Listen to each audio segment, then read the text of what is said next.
انا قلت قبل كده ان انت في تصفيات افريقيا وتصفيات كاس العالم انت بتلاعب فرق صف تالت وصف رابع. النهارده انت قابلت فرقة قوية ملهاش اسم، مش معروفة، قعدتك على الكراسي ولبستك شماسي.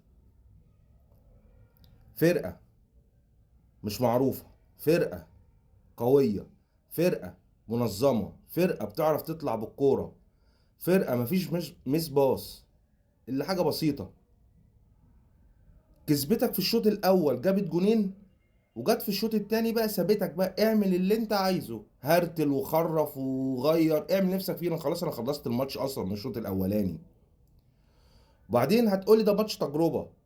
طيب التجربة اللي انا اعرفه يعني لما تيجي تعمل تجربة اعمل تجربة حاجة افهمها، يعني حاجة انا اتقبلها كجمهور، افهم انت عايز انت هتعمل ايه.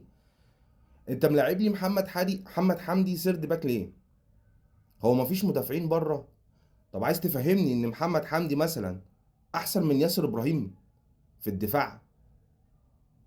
وبعدين ايه الشغل اللي انت بتعمله قدام؟ اللامركزيه، وده يجي مكان ده، وده لعب لي بست سبع لعيبه قدام.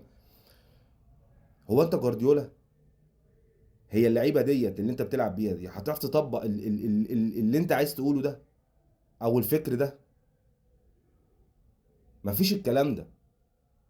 وبعدين محمد هاني في ال 18 واخد اللعيب في ظهره والتحام وقام واقع.